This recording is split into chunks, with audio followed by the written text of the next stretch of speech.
কৃষক বন্ধু প্রকল্প নিয়ে গুরুত্বপূর্ণ আপডেট।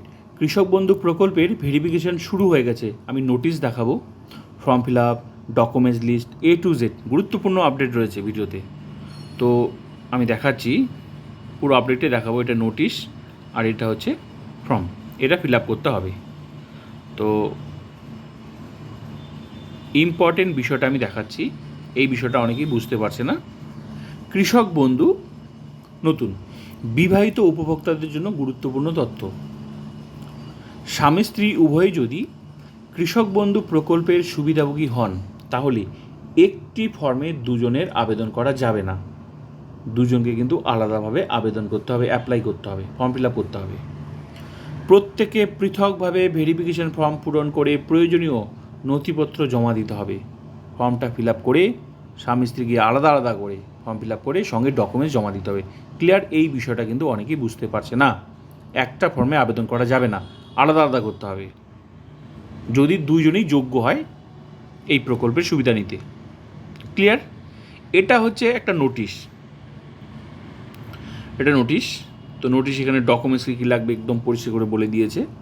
আধার কার্ড, ভোটার, তারপর ব্যাংক পাসবুক, ঠিক আছে, মানে যে অ্যাপ্লাই করবে, তারপর জমির খতিয়ান পর্চা, ঠিক আছে, এবং জেরক্স দিতে হবে, সেলফ অ্যাটাস্টেড, স্পষ্ট কিন্তু। আর এখানে 7 তারিখ থেকে 24 তারিখ চলবে কিন্তু এই ভেরিফিকেশান। হ্যাঁ, এটা হচ্ছে নোটিশ, ব্লকের নোটিশ। তো এরকম প্রত্যেকের নিজের নিজের এরিয়াতে এরকম নোটিশ নিশ্চয়ই আছে। তো আমি নোটিশটা দেখালাম। ক্লিয়ার? তো এখানে ডকুমেন্টস দেওয়া আছে, এই ডকুমেন্টসগুলো কিন্তু লাগবে। এখানে পরিষ্কার করে লিখে দিয়েছে যে উক্ত শিবিরে নিজের নিজের এরিয়াতে কিন্তু ক্যাম্প হয়েছে, সেখানে কিন্তু এই ফর্মটা ফিল আপ করে জমা দেওয়া যাবে, সঙ্গে ডকুমেন্টসগুলো দিতে হবে। তো উক্ত শিবিরে উপস্থিত হয়ে যার যেখানে এরিয়া ক্যাম্প হয়েছে, সেই ক্যাম্পে কিন্তু সমস্ত মানে সব কিছুই পাওয়া যাবে, ফর্ম থেকে শুরু করে ফিল আপ। তো সঙ্গে ডকুমেন্টসগুলো জমা দিতে, ডকুমেন্টস নিয়ে যেতে হবে। আধার কার্ড এখানে বলেছে উক্ত শিবিরে উপস্থিত হয়ে সকল সুবিধাভোগীকে নির্ধারিত যাচাইকরণ, এই যে ভেরিফিকেশন ফর্মটা আমি দেখাবো, হ্যাঁ, দিতে হবে। যদি স্বামী স্ত্রী হয়, উভয়, যদি স্বামী স্ত্রী দুজনেই অ্যাপ্লাই করে তো দুজনেরই লাগবে। ক্লিয়ার? সঙ্গে এখানে কিন্তু তার ডকুমেন্টস, এটা হচ্ছে নোটিশ। ক্লিয়ার? এবার আমি দেখাচ্ছি ফর্মটা, এটা কিন্তু ফর্ম, এটা নিজেদের এরিয়ার যে ক্যাম্প আছে সেখানে কিন্তু এই ফর্ম পাওয়া যাবে, সেখানে ফিল আপ করে জমা দিতে হবে। আমি ফর্মটা দেখাচ্ছি।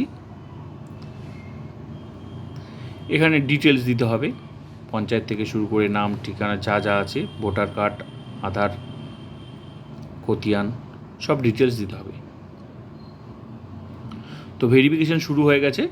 মোট কথা স্বামী স্ত্রীকে কিন্তু আলাদাভাবেই ফর্ম ফিল আপ করতে হবে। ক্লিয়ার? ব্যাস, এই ফর্মটা কিন্তু ফিল আপ করে জমা দিতে হবে।